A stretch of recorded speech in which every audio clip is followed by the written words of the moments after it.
is just filler in here to fill in some of the places where the purfling didn't mesh up perfectly. That would be sanded. Yeah, and once that's taken off right, it becomes...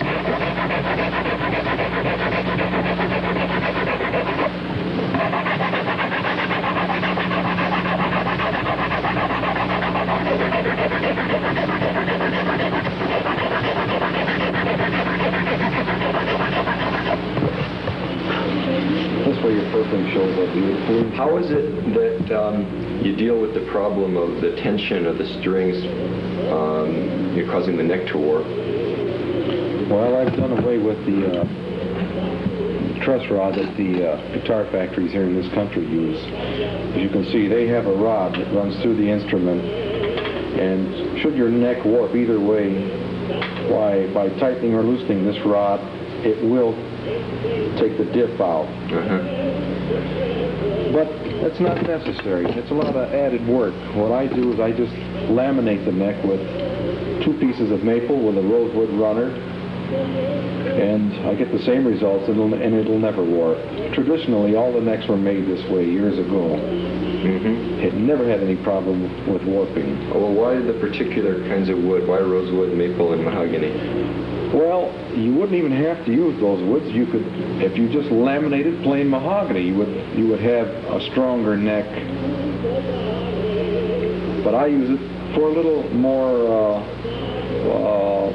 design, or just to make the neck a little more interesting. I see. So it's more attractive that way. Right. And I'll tell you, it helps you keep your center. Okay, you're going to make a fingerboard now? Yes. I'm very proud of this picture that I've got here. My old tool and die trade came in very handy. It enabled me to make this thing. Hold it up a second so we can see it. You can see it's a series of holes, but these holes are placed almost in a perfect setup, and it allows me to cut my frets, or fret grooves, so they'll be very accurate and give the correct tone when the strings are depressed.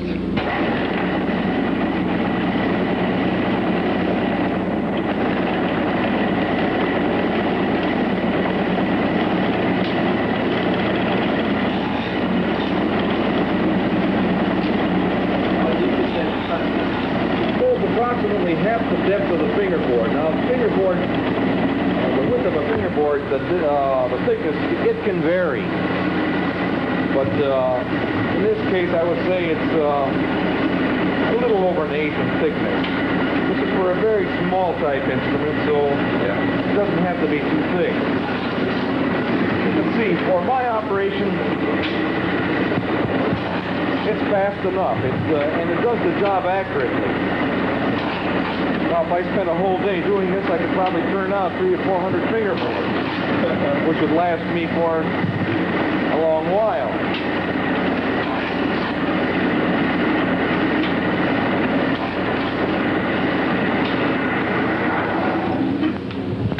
But this is the way it turns out. Many aspects of Milan's craft are traditional. His mentor was a master craftsman. He uses many traditional tools and techniques.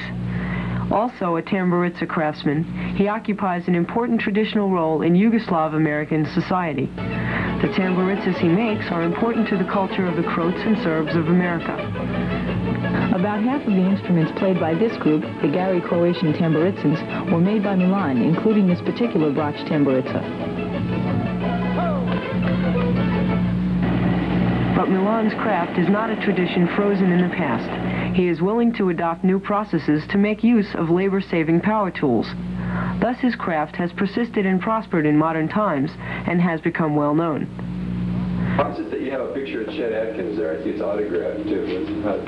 Well, about 10 years ago, I was doing a lot of classic guitar work for an importer in Chicago, and he had sold Chet Atkins a very expensive Bermudas guitar, developed a crack in the back, and came to my shop for repair, and I repaired the instrument and sent it back to Mr. Atkins, and I got this lovely picture back with an autograph on it and a little note on the side that thanked me for my fine craftsmanship, and I'm very proud of that.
Milan Opacich, through his skilled craftsmanship and musicianship, is making an important contribution to the continued development of Tamburitza music in America.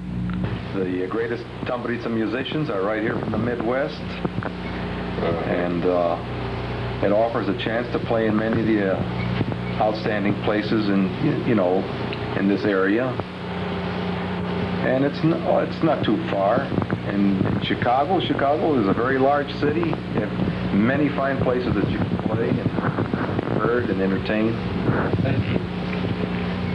So you're pretty satisfied with your way of life around here? I wouldn't change a thing about it.